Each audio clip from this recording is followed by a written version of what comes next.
C you know कि definite integral क्या होता है। सपोज ये इंटीग्रल है हमारे पास, integral f of x d x. तो डेफिनेट इंटीग्रल में क्या होता है कि हमें लिमिट दिया हुआ होता है ए टू बी। हम इसको ऐसे रीड करते हैं, integral from a to b, integral of f of x from a to b. And ये जो ए होता है इसको हम बोलते हैं लोअर लिमिट, एंड जो बी होता है उसको बोलते हैं upper limit. Okay, now suppose कि एफ ऑफ एक्स को इंटीग्रेट करने के बाद हमें जी ऑफ एक्स मिल रहा है। ठीक है, सपोज एफ ऑफ एक्स को इंटीग्रेट करके हमको जी ऑफ एक्स प्लस सी मिल रहा है। ठीक है, सो जब हम लिमिट अप्लाई करेंगे a to b f of x d x, तो इसका वैल्यू क्या आएगा, this is equal to g of x from a to b. Okay, c वाला टर्म नहीं आएगा, तो वो हम बाद में देखेंगे कि सी क्यों नहीं आएगा। ठीक है, so this is equal to, now अभी तुम्हें क्या करना है, इसका वैल्यू क्या आएगा, put x equal to b, that is g of b, minus करो, put x equal to a, that is g of a। ठीक है, so integral a to b f of x dx is equal to g of b minus g of a। जो भी तुम्हें integrate करके value मिलेगा, उसके बाद तुम्हें उसमें लिमिट सब्स्टिट्यूट करके सब्ट्रैक्ट करना है। ठीक है, बट लिमिट किस सीक्वेंस में पुट करोगे, सबसे पहले अपर लिमिट एंड देन उसके बाद लोअर लिमिट। फाइन, इसी को हम बोलते हैं डेफिनेट इंटीग्रल, एंड इसमें सी टर्म नहीं आएगा। ओके, नाउ इंटीग्रेशन का मीनिंग क्या होता है एक्चुअली। ठीक है, सो वो पहले देखते हैं। सी आई एक्सप्लेन इन शॉर्ट, तुम्हें याद रखने की ये जरूरत नहीं है, ये सिर्फ कॉन्सेप्ट है तुम्हारी अंडरस्टैंडिंग के लिए। ठीक है, सो यूजुअली हम इंटीग्रेशन का यूज एरिया फाइंड आउट करने के लिए करते हैं, area under the curve. So suppose ये मेरा कर्व है, ठीक है, and suppose this is x equal to a, तो ये पॉइंट क्या हो गया, a comma 0, correct. And suppose ये एंड पॉइंट मैंने लिया b comma 0, that is at x equal to b। ठीक है, दैट मीन्स अब ये क्या हो गया, a to b is an interval, correct. So suppose मैंने a टू b इंटरवल को n पार्ट में डिवाइड किया है, like this. a equal to suppose first point is x naught, so इसको हम लोग डिवाइड करेंगे as x naught, x1, x2 and so on up to xn, where end point is b। ये समझा सबको, इसको हमने n पार्ट में डिवाइड किया है, दैट मीन्स हम कर्व को स्ट्रिप्स में डिवाइड कर रहे हैं। ठीक है, so those are n strips, and फिर ये फर्स्ट हो गया x naught, second one x1, third one x2 and so on up to last one क्या आएगा तुम्हारा xn। Up to this is clear. ठीक है, now see, is x naught is less than x1, is x1 is less than x2, तो sequence क्या आएगा, x naught less than x1 less than x2 less than so and up to xn, where xn is b and x naught is a। ठीक है, ये हमारा construction है, हमने इस कर्व को स्ट्रिप्स में डिवाइड किया है, n स्ट्रिप्स में, एंड सबका लेंथ इक्वल है। Not equal, for a timing we are not taking it equal. Okay, so हम लोग स्ट्रिप्स में इसको डिवाइड कर रहे हैं, इधर तक ठीक है। नाउ सी, अभी हमें क्या करना है, ये एरिया फाइंड करना है, एरिया अंडर द कर्व। ठीक है, दैट मीन्स अगर मैंने हर एक स्ट्रिप्स का एरिया फाइंड किया एंड सबको ऐड किया, तब क्या मुझे area area under the curve मिल जाएगा, यस और नो, है ना। ओके, सो हम लोग क्या करेंगे, हर एक स्ट्रिप का एरिया फाइंड आउट करेंगे। नाउ टेल मी अप्रोक्सीमेटली ये स्ट्रिप्स किस फॉर्म में है, शेप क्या है स्ट्रिप्स का approximately. Rectangle. Rectangle, correct. So हम क्या करेंगे, इसको अप्रोक्सीमेट करेंगे in the form of rectangle. See, ये दिख रहा है तुम्हें जो मैंने रेक्टेंगल बनाया, ठीक है। एंड देन इसके बाद हम क्या करेंगे, ये सारे रेक्टेंगल का एरिया फाइंड आउट करके इनको सम करेंगे, ठीक है। सो सपोज मैंने यहाँ पे कोई एक रेक्टेंगल ले लिया, सपोज ये पॉइंट है मेरा एक्स आर, तो नेक्स्ट पॉइंट मेरा क्या हो जाएगा, एक्स आर प्लस वन, बराबर। सो सपोज ये पॉइंट है तुम्हारा P Q R S, consider कर लो, ठीक है। ये मेरा रेक्टेंगल है। Now C, area of rectangle क्या होता है, length into breadth, correct. Now ये लेंथ क्या आएगा मुझे बताओ।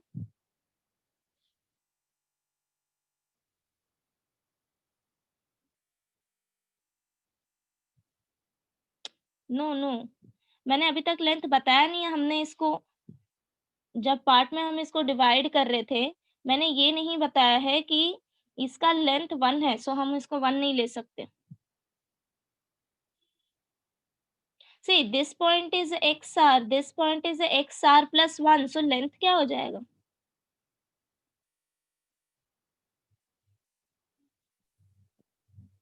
1. ओके। सी, इफ ये मेरा इंटरवल है 2 to 4, सो ये लेंथ कैसे कैलकुलेट करते हैं, ऐड करके 4 minus 2. 4 minus 2। सो सिमिलरली ये लेंथ क्या हो जाएगा, x r plus 1 minus x r, okay, ठीक है। नाउ सपोज अभी हमें ये वाला लेंथ फाइंड आउट करना है, ये लेंथ फाइंड आउट करना है, दैट मीन्स हमें y फाइंड आउट करना है, isn't it. Suppose this curve is y is equal to f of x, so take any point that is suppose x equal to t, तो y equal to क्या आएगा, if x equal to t, y equal to F of t. f of t, so suppose this length is f of t। so ये हो गया area of a strip in general, okay, so consider it as a equation 1। okay, now do you remember LMDT theorem, Lagrange's mean value theorem?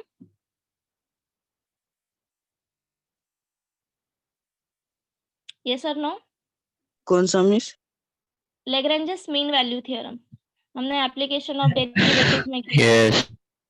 Okay, तो जिसको नहीं याद है, सी, if this is my function f of x, suppose f of x is continuous in closed interval and differentiable on open interval, then there exists a point c between a to b such that f dash of c is equal to f of a minus f of b divided by a minus b, correct?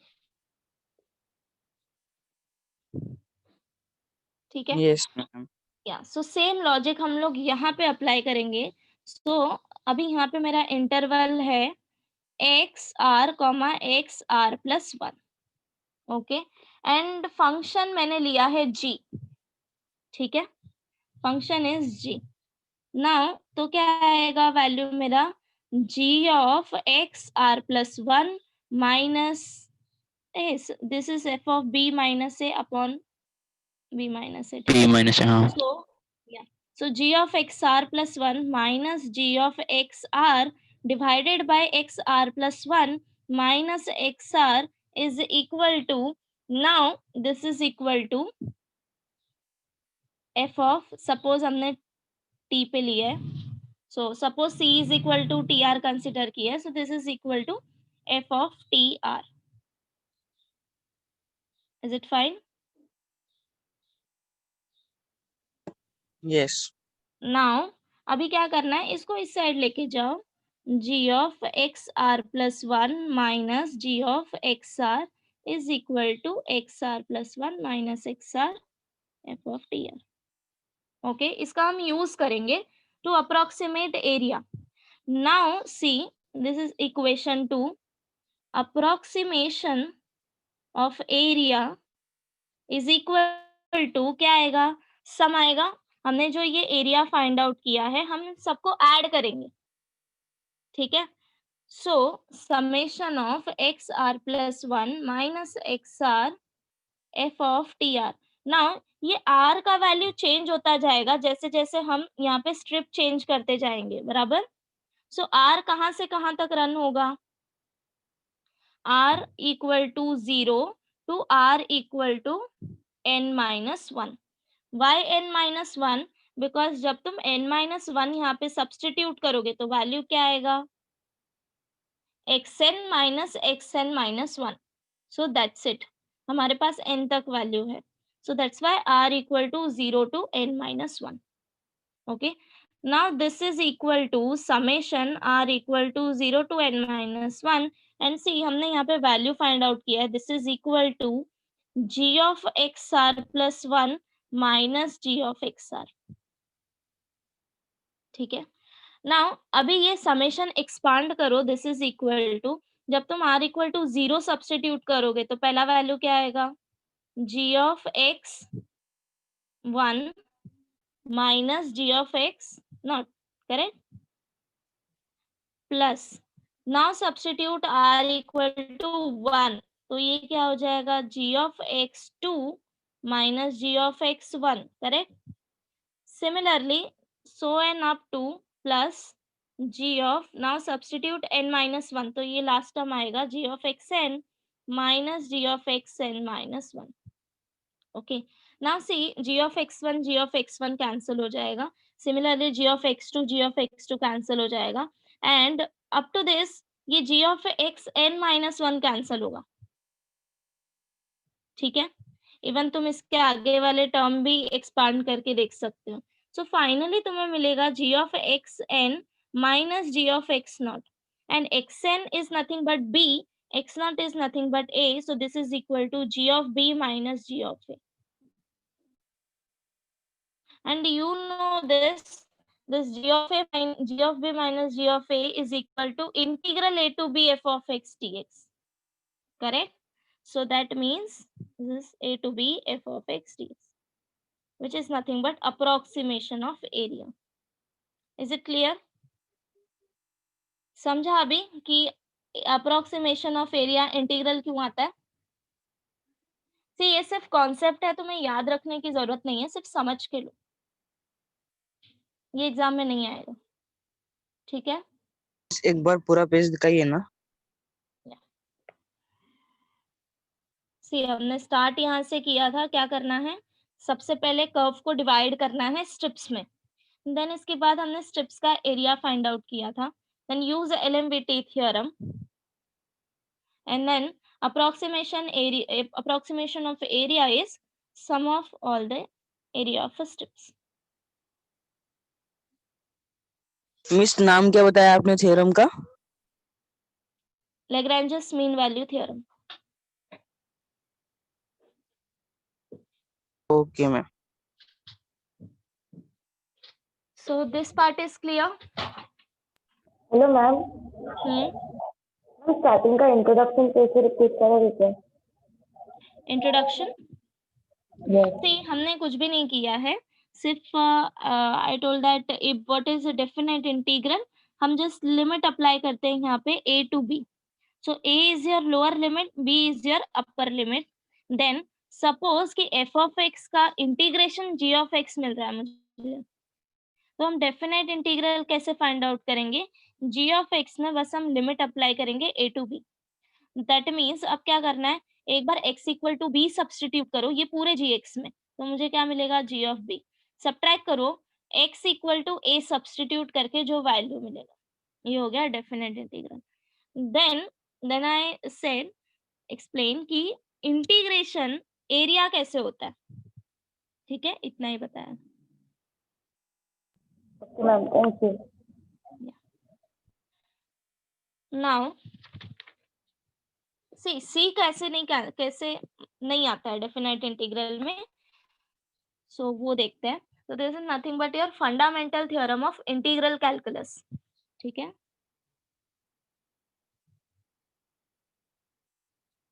fundamental theorem of integral calculus. So theorem is like this: suppose f be the continuous function, suppose f be the continuous function and हमें interval दिया है a comma b.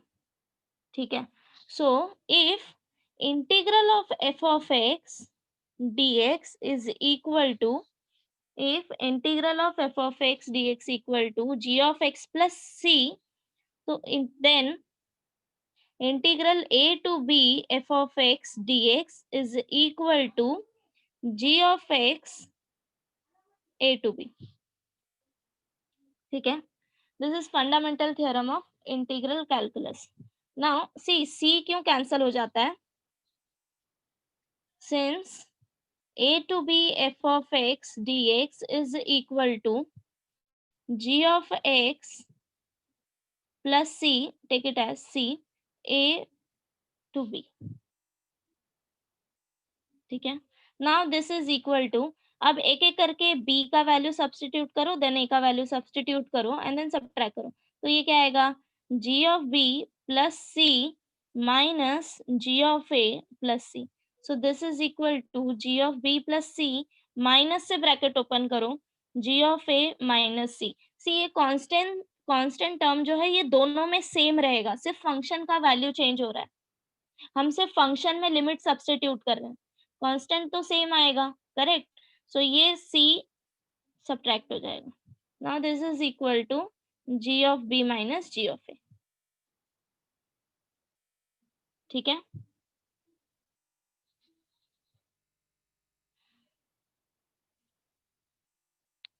Okay.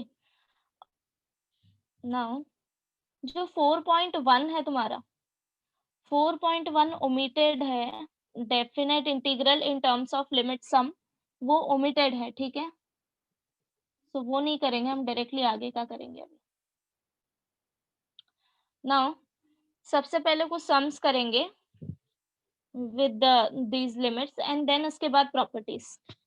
Okay, so start solving. Start with easier one. I equal to integral 0 to 1 upon 2x plus 5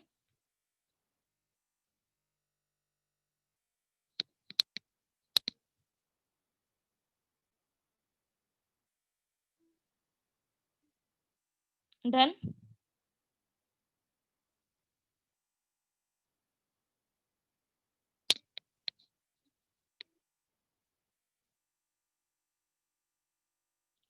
काइचन हो गया.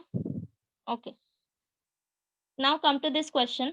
I equal to 0 to 1 upon 2x plus 5 dx.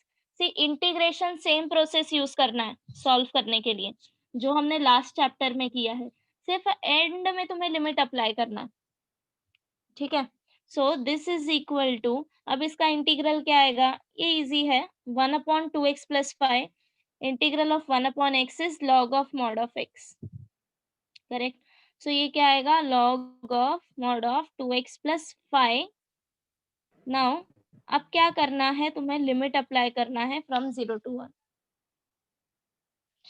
Okay, ma'am is this integration is correct? No, divide by 2. Divide by 2, correct. Okay, now see, जब तुम limit apply करोगे, this 1/2 is constant, ये तुम बाहर निकाल सकते हो लिमिट के, आंसर सेम ही आएगा. हाउ? सी, सपोज अगर मैंने अभी यहाँ से 1/2 कॉमन नहीं निकाला है एंड मैं डायरेक्टली अभी यहाँ पे लिमिट सब्स्टिट्यूट कर रही हूँ. ठीक है, so this is equal to, so first term क्या आएगा मेरा, पुट x इक्वल टू 1. ठीक है, तो ये वैल्यू क्या आ जाएगा, log of mod of 2 plus 5 divide by 2 minus, now substitute x equal to 0. See, यहाँ पे हमने x इक्वल टू 1 सब्स्टिट्यूट किया है एंड यहाँ पे x इक्वल टू 0 सब्स्टिट्यूट करो, तो ये वैल्यू क्या आएगा, log of mod of 2 into 0 is 0, 5 divided by 2. That means this is equal to log of 7 by 2 minus log of 5 by 2. बराबर. Now suppose अगर मैंने यहाँ से 1 by 2 कॉमन निकाल लिया होता, ठीक है, so this is equal to 1 by 2 log of mod of 2x plus 5 limit 0 to 1. Okay, lower bound is 0, upper bound is 1. Now this is equal to half. अब एक एक करके वैल्यू सब्सटीट्यूट करो, put x equal to 1, so हो जाएगा log of 7 minus log of 5. See दोनों same है. Yes, ma'am. सो ये लिमिट सब्सटीट्यूट करते टाइम अगर कोई कांस्टेंट टर्म इसके मल्टीप्लिकेशन में है, तो तुम उसको बाहर निकाल सकते हो. ठीक है, okay.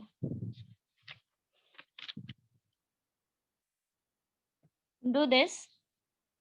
I equal to integral 0 to pi by 4 tan square x dx.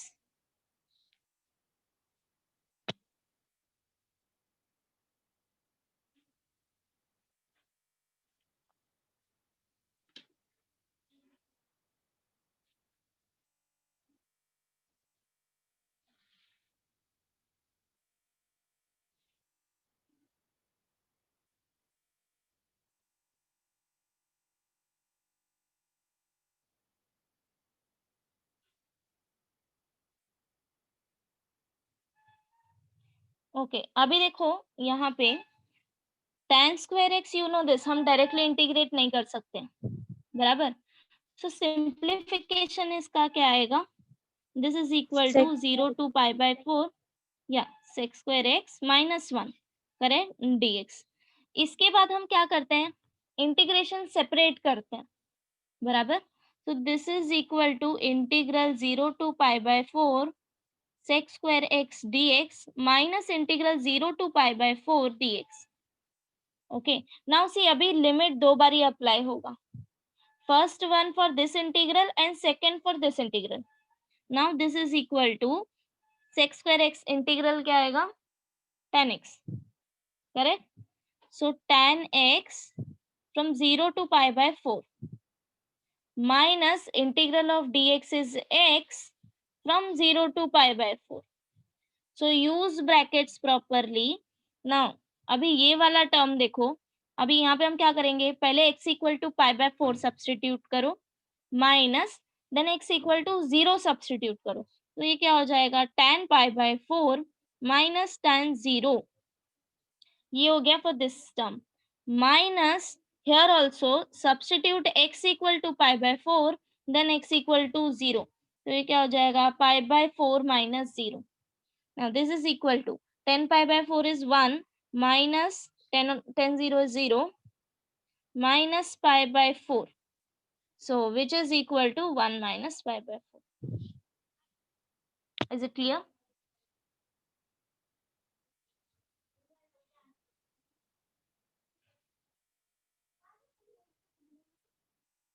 okay, try this. I equal to integral 0 to 1. सी अगर कंप्लीट नहीं हुआ रहेगा तो बताना, ठीक है.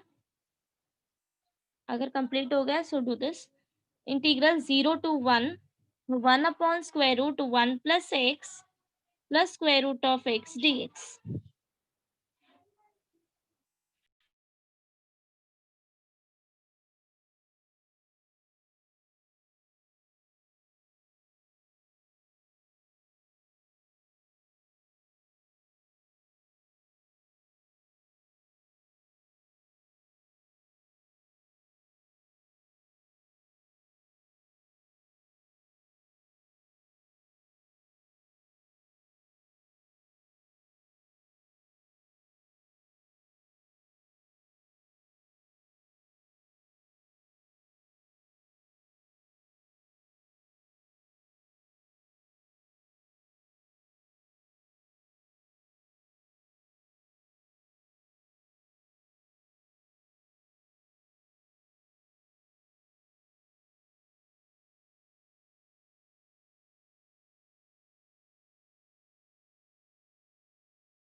आ रहा है कैसे सॉल्व करना है?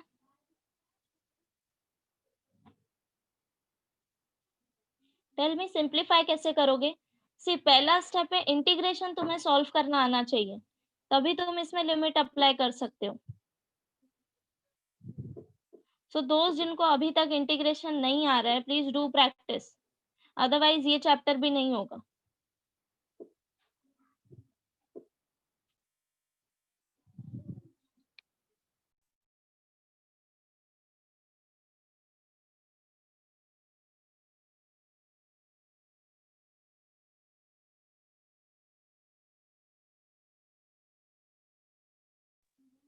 Any idea how to simplify?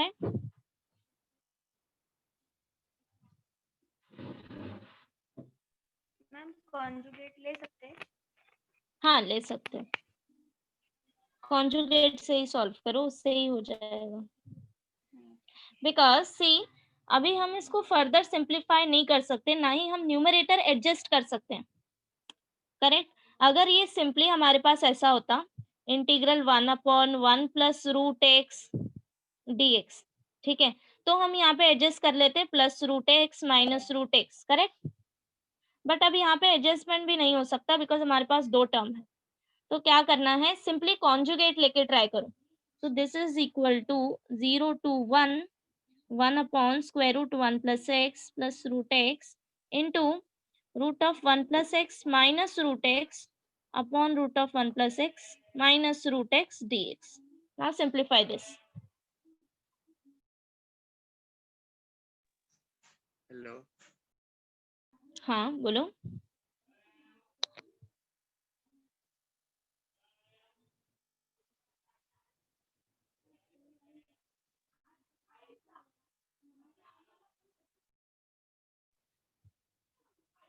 Yeah, tell me.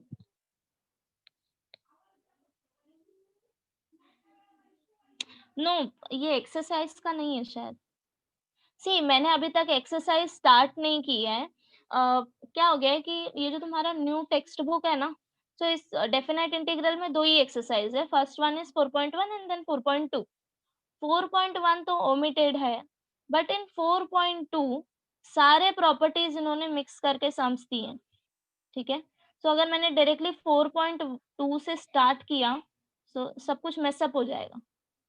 So the करना क्या है, हम क्या करेंगे, सी प्रॉपर्टीज हैं कुछ 5 to 6 properties and based on that properties sums हैं।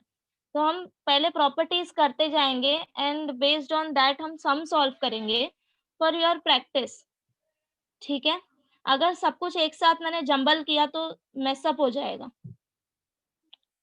सो फॉर योर प्रैक्टिस हम प्रॉपर्टीज करेंगे एंड देन सम्स करते जाएंगे and then at the end हम एक्सरसाइज करेंगे सारे प्रॉपर्टीज होने के बाद। तो this is the idea, okay. नहीं 4.1 नहीं करना है 4.1 ओमिट कर दिया है। 4.1 is definite integral based on limit sum. If you want to learn I can teach, कोई ज्यादा टाइम नहीं लगेगा, इट्स इजी।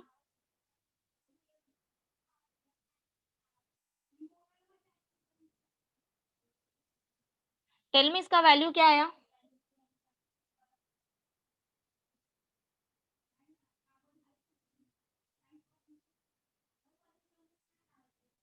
या तुम एग्जाम्पल से कर सकते हो।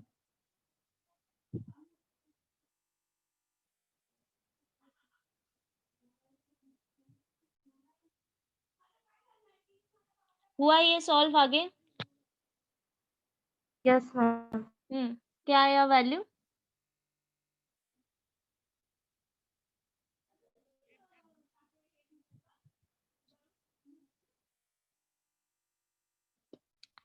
टेल मी कुछ तो वैल्यू आया होगा ना। सी आंसर एक्स के फॉर्म में नहीं आएगा बिकॉज मैंने लिमिट कांस्टेंट फॉर्म में दिया है, तो ये वैल्यू हमेशा तुम्हें कांस्टेंट वैल्यू मिलेगा। नंबर्स एक्स के फॉर्म में आंसर नहीं आएगा, ठीक है। So verify your answer. This is equal to 0 to 1। Now ये क्या हो जाएगा, numerator is root 1 plus x minus root x divided by, denominator में अप्लाई करोगे a plus b, a minus b, that is a square minus b square, correct. So root of 1 plus x square क्या हो जाएगा, 1 plus x, minus root x square क्या हो जाएगा, x dx। Now see यहाँ पे x x cancel हो गया and denominator is simply 1, so that means हमें इंटीग्रेट करना है न्यूमरेटर को, 0 to 1 root of 1 plus x minus root x dx। Separate this integral 0 to 1। Now root x को हम ऐसे लिख सकते हैं 1 plus x raise to 1/2 dx minus integral 0 to 1 x raise to half dx, correct. अब इसको integrate करो, this is equal to, integral क्या आएगा, 1 plus x raise to half plus 1 divided by half plus 1 from 0 to 1 minus x raise to half upon half from 0 to 1, ठीक है। Now this is equal to, ये क्या हो जाएगा, 1 plus x raise to 3/2 and यहाँ पे denominator में भी 3/2 आएगा, न्यूमरेटर में लिखोगे तो 2/3 from 0 to 1 answer minus x raise to half, या tell me answer. Okay wait, solve भी कर लेते हैं, वेरीफाई करो। This is equal to, now see this 2/3 is constant and 2 is constant, इसको तुम लिमिट के बाहर निकाल सकते हो। So 1 plus x raise to 3/2 0 to 1 minus 2 x raise to half 0 to 1। अभी एक एक करके वैल्यू सब्स्टिट्यूट करो, put x equal to 1, so this is, ये हो जाएगा 1 plus 1 2 raise to 3/2 minus, just a minute, hello miss, hmm miss वो x raise to half को क्यों इंटीग्रेट नहीं किया? हाँ, oh yeah half plus 1, correct correct, half plus 1, so ये हो जाएगा 3/2 2/3, sorry sorry, okay, is it fine now, yeah now ये हो जाएगा 2 raise to 3/2 minus, put x equal to 0 and 1 raise to 3/2 is 1, correct, minus 2/3, 1 raise to 3/2 is 1, 0 raise to 3/2 is 0, तो ये value आया 1, okay. No Muskan, see total answer 1 नहीं आएगा, तो this is equal to, now अब तुम 2/3 यहाँ से कॉमन निकाल के इसको सॉल्व कर सकते हो, सो 2/3 कॉमन ले लो, यहाँ पे क्या बचा, 2 रेज टू 3/2 माइनस 1, यहाँ पे क्या बचेगा, -1, बराबर। Now this is equal to 2/3 and 2 raise to 3/2 को हम क्या लिख सकते हैं, 2 इंटू रूट 2 -2, करेक्ट। अब 2 भी तुम कॉमन निकाल सकते हो, अगर यहाँ तक किया तो भी चलेगा। नाउ 2 अगर कॉमन निकाला तो ये आंसर आएगा 4/3 रूट 2 माइनस 1, ठीक है। Simplification is up to you, तुम यहाँ तक करके छोड़ दोगे तो भी चलेगा, बस इसको -2 लिखना, दैट्स इट। अगर कॉमन निकालना है तो इतना भी कर सकते हो। See important part is up to this, limit apply करके सॉल्व करना, ठीक है। I'll give you more sums. Miss वो लिमिट में ना अगर डायरेक्टली x में 1 माइनस 0 कर दिया तो नहीं होगा? नो नो नो, नहीं होगा, अलग अलग करना पड़ेगा दोनों फंक्शन के लिए। एक मिनट, व्हाट यू सेइंग, वापस बोलो। You talking miss about these two, ये दो फंक्शन की बात कर रहे हो? यस, हाँ मिस। हाँ, तो क्या करना है अभी? मिस नहीं, वो x में ना अगर डायरेक्टली 1 माइनस 0 कर दिया तो नहीं चलेगा? नो नो नो, से डेफिनेशन वो नहीं है ना हमारा, a to b f of x dx is equal to g of x suppose a to b, सो तुम जो बोल रहे हो ये ऐसा है, b minus a, correct? Yes miss. हाँ, बट इसका आंसर ये आएगा g of b minus g of a, and this is not true every time. G of b minus a is equal to g of b minus g of a. समझ रहे हो? Yes, हाँ miss. सो ये directly तुम b minus ए नहीं कर सकते, पहली बारी b सब्स्टिट्यूट करो होल इक्वेशन में g ऑफ x में, देन सब्ट्रैक्ट करो सब्स्टिट्यूट करके x इक्वल टू a। ठीक है, Yes. Okay.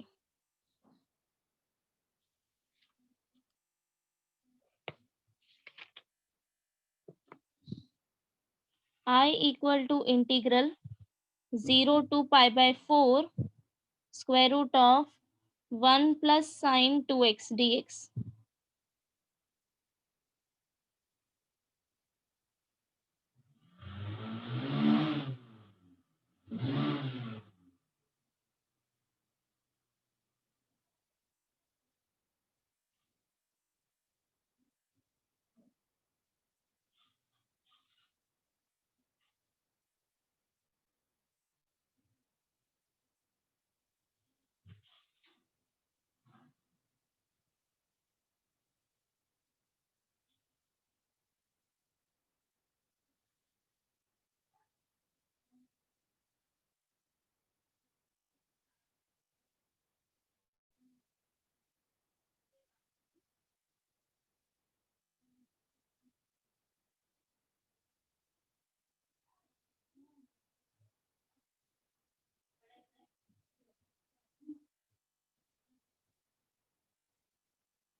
First of all tell me simplify कैसे करोगे इसको? sin x plus cos x the whole square. Sine, Sin x plus cos x. वो sin 2x को 2 sin या x या cos correct correct. So this is equal to 0 to pi by 4 sin x plus cos x square dx। ये सबको पता है ना, ये sin x plus cos x square क्यों आया है? 1 plus sin 2x। Yes, ma'am. yes now this is, हाँ, see sin 2x is 2 sin x cos x and 1 is cos square x plus sin square x, so ये formula मिलेगा हमें sin x plus cos x whole square. ठीक है, now this is equal to 0 to pi by 4 sin x plus cos x dx। अब इसको integrate करो and मुझे final value बताओ क्या मिलेगा।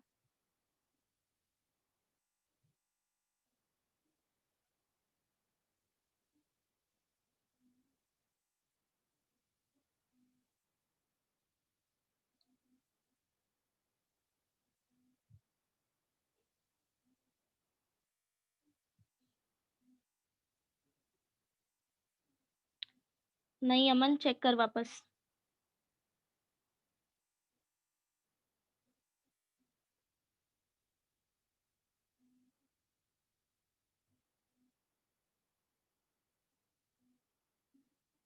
Yes, so answer is 1। जिसको 1 नहीं मिला है वो अपना आंसर चेक करो वापस। बिकॉज से दिस इज इक्वल टू, अगर मैंने इंटीग्रल सेपरेट किया 0 to pi by 4 sin x dx plus 0 to pi by 4 cos x dx। now this is equal to integral of sin x is minus cos x। ध्यान से, integral of sin x is minus cos x 0 to pi by 4 plus an integral of cos x is sin x 0 to pi by 4। अब पाई by 4 and 0 यहाँ पे substitute करोगे तो ये क्या आ जाएगा? Minus cos pi by 4। अब तुम्हें माइनस करना है minus of cos 0, so minus sine ध्यान से। ठीक है, हम यहाँ पे माइनस करते हैं एंड ऑलरेडी मेरा फंक्शन माइनस में है, plus sine pi by 4 minus sine 0। Okay, so cos pi by 4 is 1 upon root 2। ये क्या हो जाएगा? Minus 1 upon root 2। minus minus plus cos 0 is 1, correct? Yeah, cos 0 is 1 plus sin pi by 4 is 1 upon root 2 and sin 0 is 0. Plus से bracket open हुआ है तो sine same रहेगा. Now see ये कैंसिल हो गया, minus 1 upon root 2, 1 upon root 2, answer is 1. So यहाँ पे माइनस साइन ध्यान से, ठीक है. ओके, नेक्स्ट वन हो गया सबका कंप्लीट, 1 मिला सबको. Yes, ma'am. Okay, so suppose integral 0 to 1 3x square plus 2x plus alpha dx is equal to 0. Okay, ये इक्वेशन है. क्या तुम अल्फा का वैल्यू फाइंड आउट कर सकते हो?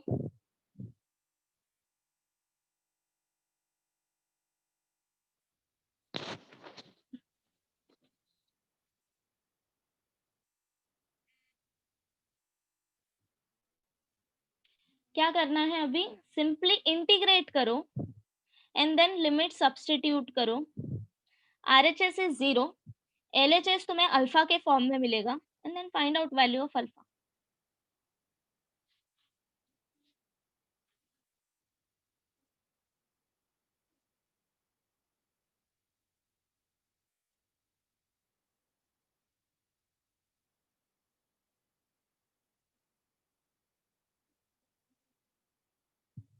Alpha is constant.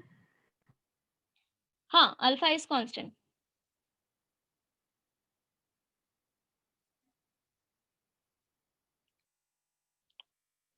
अमन फिर से कैलकुलेशन मिस्टेक किया है, चेक कर वापस.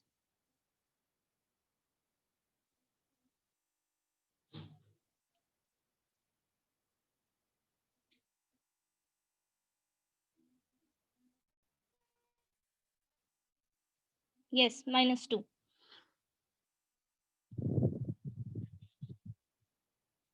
सो अल्फा -2 आएगा. जिसने नहीं किया है, सी हम यहाँ पे क्या करेंगे, इंटीग्रल सेपरेट करेंगे. 0 to 1 3x square dx plus 0 to 1 2x dx plus 0 to 1 alpha dx equal to 0. Correct. Now 3 is constant. x square को इंटीग्रेट करोगे तो आएगा x cube by 3 0 to 1 plus 2 is constant. x को integrate करोगे तो x square by 2 0 to 1 plus alpha x 0 to 1 equal to 0. See 1/3 is constant, हम limit के बाहर ले सकते हैं तो ये 3 कैंसल, 2 कैंसल. ठीक है. नाउ ये क्या आएगा, 1 minus 0, 1 cube is 1 plus 1 minus 0 plus alpha, this is equal to 0. 2 plus alpha is equal to 0, that's why alpha is -2. Okay, next suppose 0 to a 3x square dx is equal to 8. क्या अब a का value find out कर सकते हो?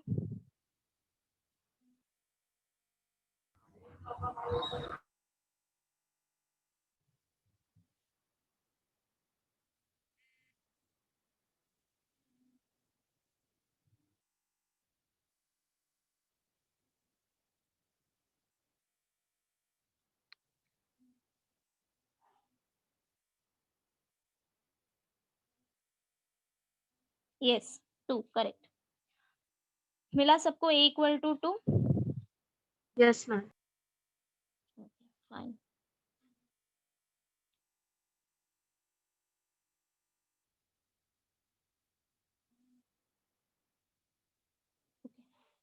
So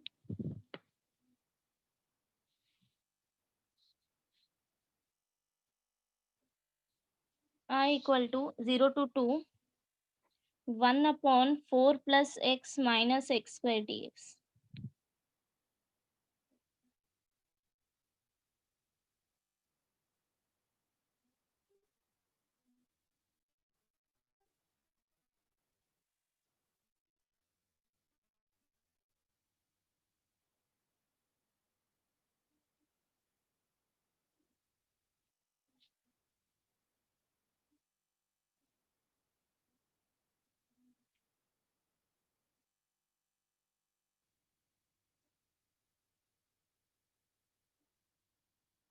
ma'am hmm, ma'am एक doubt था, ऐसे ही सम में आपने उस दिन पहले बताया था ना कि अगर माइनस है तो माइनस कॉमन लेने का, या तो माइनस को कांस्टेंट के साथ कुछ, तो नहीं प्लस को कांस्टेंट के साथ ऐड करने का,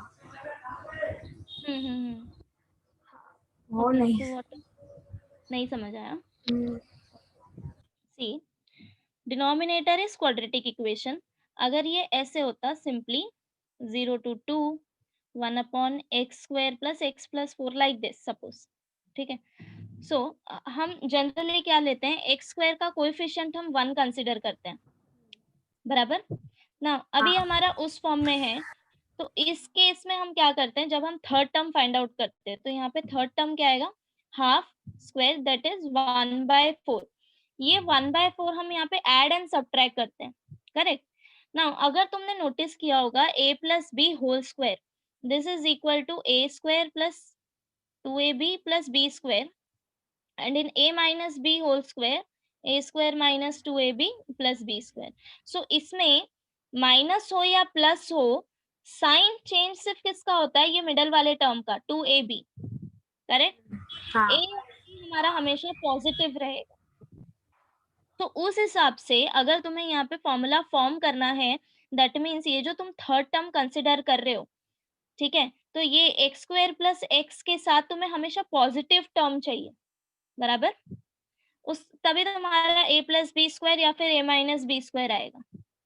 सो इस केस में हम क्या करते हैं, 1/4 इसके साथ ऐड करते हैं एंड 4 इसके साथ सब्ट्रैक्शन में लेते हैं। हम ऐसे पेयर बनाते हैं जब हम 1/4 ऐड एंड सब्ट्रैक्ट करते हैं, बराबर। नाउ इन दिस केस, ठीक है, अभी यहाँ पे देखो थर्ड टर्म क्या आएगा, सेम आएगा, third term 1/4, correct.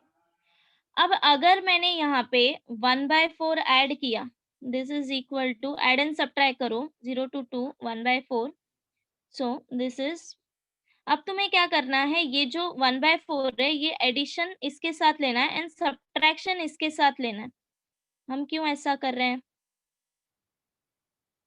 dx, because मुझे x का कोएफिशिएंट 1 बनाना है, दैट मीन्स मुझे यहाँ से माइनस कॉमन निकालना पड़ेगा, और अगर मैं माइनस कॉमन निकालूं तो कांस्टेंट टर्म का साइन भी चेंज हो जाएगा। अगर तुमने +4 इसके साथ लिया होता तो ये माइनस हो जाता, दैट्स व्हाई मैंने माइनस इसके साथ लिया है। तो अब जब तुम माइनस साइन कॉमन निकालोगे, 0 to 2 dx अपॉन, ये हो जाएगा 16 + 1 17/4, take minus sign as common, तो अब ये तुम्हें तुम्हारा फॉर्मूला देगा, that is x square minus x plus 1/4, बराबर। इतना समझा आकांक्षा? हाँ मैम समझा, थैंक यू। ओके, बस सेकंड थिंग इज कि अगर तुम्हें ऐसे नहीं करना है, तुम ऑलरेडी इस एक्स स्क्वायर को माइनस साइन कॉमन निकाल रहे हो, तब दैट केस, सो जो लोग सॉल्व कर रहे हैं वो इसके आगे कंटिन्यू करो, मैंने ये ऑलरेडी यहाँ तक सॉल्व कर दिया है, ठीक है। नाउ सपोज अगर तुमने माइनस साइन कॉमन निकाला, 0 to 2 1 upon, take minus sign common, तो ये क्या आ जाएगा, x square minus x minus 4, यही है ना, सी, बराबर, dx। Now this is equal to, अब एज यूजुअल जैसे हम लोग थर्ड टर्म फाइंड आउट करते हैं वैसे टर्म फाइंड आउट करो, एंड ये माइनस साइन हम बाद में एडजस्ट कर लेंगे, 1 अपॉन दिस माइनस। नाउ अभी यहाँ पे थर्ड टर्म क्या आएगा, same, half into -1 square is 1/4, सो 1/4 हमें ऐड एंड सब्ट्रैक्ट करना है, so x square minus x, add करो 1/4, सब्ट्रैक्ट करो 1/4 minus 4 dx, correct. Now this is equal to integral -1 upon, ये क्या हो जाएगा, x minus 1/2 square minus, now this is equal to 17/4, बराबर। हाँ अब तुम यहाँ पे माइनस साइन एडजस्ट कर सकते हो, this is 0 to 2 1 upon 17/4 minus x minus half square, answer same ही आएगा, हाँ मैम, थैंक यू। ठीक है। सो इसके आगे कंटिन्यू करो एंड फाइनल आंसर बताओ।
Three plus root 17 upon 3 minus root 17।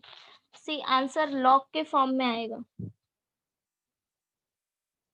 Because अगर इसके आगे तुम कंटिन्यू करो, this is equal to 0 to 2 1 upon ये है रूट 17/2 स्क्वायर माइनस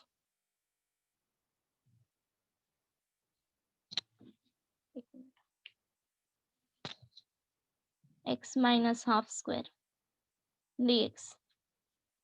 करेक्ट। अभी ये किस फॉर्म में है, integral 1 upon a square minus x square dx। So formula क्या आता है, this is equal to 1 upon 2a log of mod of this is a plus x upon a minus, no, a minus upon plus, no, something like that only। Check करना एक बार formula ठीक लिखा है क्या मैंने। ऊपर प्लस है। हाँ ऊपर प्लस है, denominator is minus, a plus x upon a minus x, correct।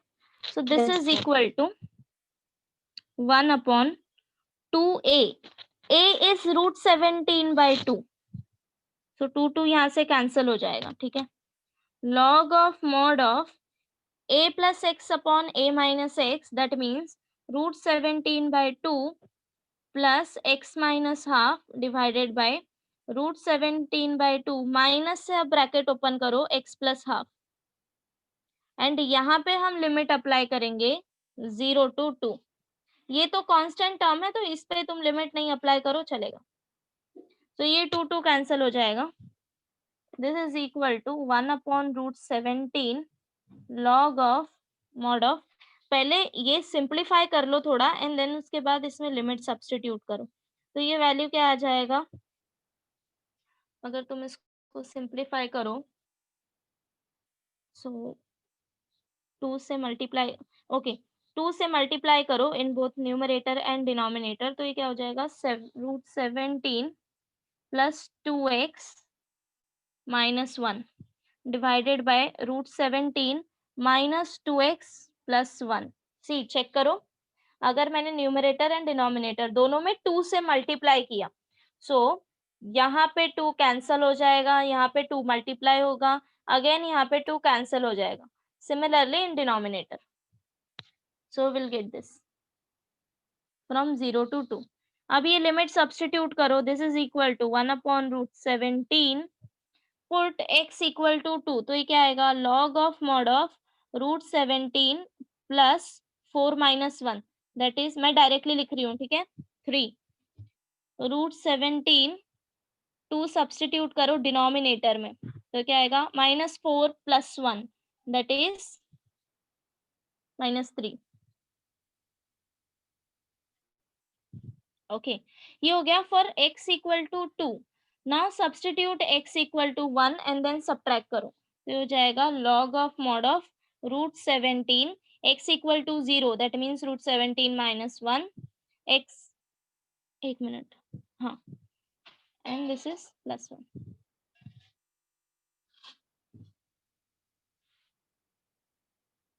ठीक है, एंड अगर इसको फर्दर तुम्हें सिंप्लीफाई करना है, so you know this, log of m by n is equal to log m minus log n.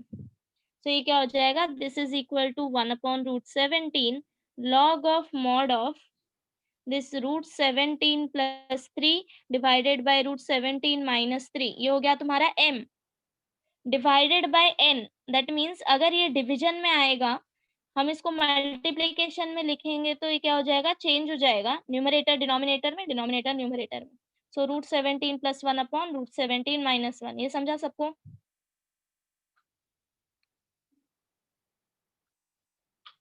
That's it. इतना करके इधर तक क्लिक करोगे तो भी चलेगा, अगर सिंप्लीफाई करना है तो आगे मल्टीप्लाई कर सकते हो. That's it. ठीक है.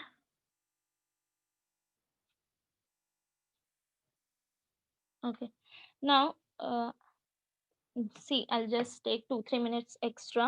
I'll tell you कि u into v रूल में हम इन लिमिट कैसे अप्लाई करते हैं, उसमें थोड़ा डिफरेंट होता है. सी, इंटीग्रेशन बाय पार्ट्स हम कैसे करते थे, integral u into v dx is equal to u integral v dx minus integral du by dx integral v dx and this whole dx. Correct?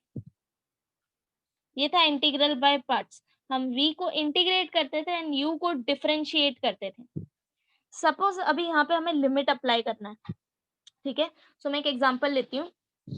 Suppose the question is 0 to pi by 2 x cos x dx. ठीक है. Now this is equal to, अगर हमने formula apply किया directly ये, so okay, tell me u क्या consider करेंगे and v किसको consider करेंगे? x is u and cos x is v. So x integral of cos x dx minus integral of du by dx, that means dx by dx integral of cos x dx and this whole dx. Okay, now the question is about limit. So यहाँ पे limit आएगा 0 to pi by 2 से, यहाँ पे दो बार ही integral है, बराबर. सो इस पे लिमिट नहीं अप्लाई करना है, डायरेक्टली इस पे लिमिट अप्लाई करो 0 to pi by 2. इधर तक ठीक है. अंदर वाले में नहीं अप्लाई करना है लिमिट, बिकॉज हमें फाइनली इंटीग्रेट करना है एक और बारी. सो डायरेक्टली इस पे लिमिट अप्लाई करो 0 to pi by 2. इसके बाद जब तुम इसको सॉल्व करोगे, ठीक है, नाउ सी, ये दिख ऐसा रहा है कि हम सिर्फ लिमिट cos x पे अप्लाई करेंगे, but what about x? x भी तो वेरिएबल ही है ना, हम विद रिस्पेक्ट टू x कर रहे हैं, बराबर. सो दैट मीन्स अब इसको सॉल्व करने के बाद तुम x के साथ इसमें लिमिट अप्लाई करना. So now tell me, integration क्या आएगा cos x का? sin x. sin x. तो ये क्या हो गया, x into sin x. अब इसमें तुम लिमिट अप्लाई करो 0 to pi by 2. Is it clear? Minus, and इसको जब तुम सॉल्व करोगे 0 to pi by 2 dx by dx1 integral of cos x is sin x dx. So this is equal to, now integral of sin x is minus cos x, तो minus तुम common निकाल सकते हो, cos x पे limit आएगा 0 to pi by 2 and ये x sin x 0 to pi by 2. समझा सबको लिमिट कैसे यूज करना है for u into v? Miss वो x बाहर है फिर भी जाएगा उसको. यस, जब तुम इसको जब तुम इंटीग्रेट कर लोगे ना, तब इस पूरे में तुम लिमिट अप्लाई करना 0 to pi by 2. Because see, for example, this is just an example, suppose x tends to 0, तुम कंसिडर कर रहे हो suppose x square into sine x, तो क्या तुम इसको ऐसे लिखते हो x square into limit x tends to 0 sine x? No. Is this possible? No, because see, ये पूरा फॉर्म x के फॉर्म में है एंड हम x पे ही लिमिट अप्लाई कर रहे हैं. सपोज ये x की जगह पे अगर मैंने k स्क्वायर लिया होता, where k square is a constant, तो हम k को बाहर निकाल सकते, limit x tends to 0 sine x. Even तुमने अगर कांस्टेंट भी नहीं लिया, suppose y into sine x लिया एंड हम लिमिट x पे अप्लाई कर रहे हैं, तब तुम y को एज अ कांस्टेंट ट्रीट करके बाहर निकाल सकते हो y into limit x tends to 0 sin x, correct. Similarly यहाँ पे हम जो वैल्यू यहाँ पे सब्स्टिट्यूट करेंगे वो x के लिए सब्स्टिट्यूट कर रहे हैं, ठीक है। This is my x equal to 0 and x equal to pi by 2, तो ये तुम्हें होल इस फॉर्म में सब्स्टिट्यूट करना है। ये एक डिफरेंस है इसमें यूज करने का u इंटू वी रूल में, तो ये ध्यान से अप्लाई करना। I will mention some sums. Okay, so यहाँ तक समझा सबको लिमिट अप्लाई कैसे करना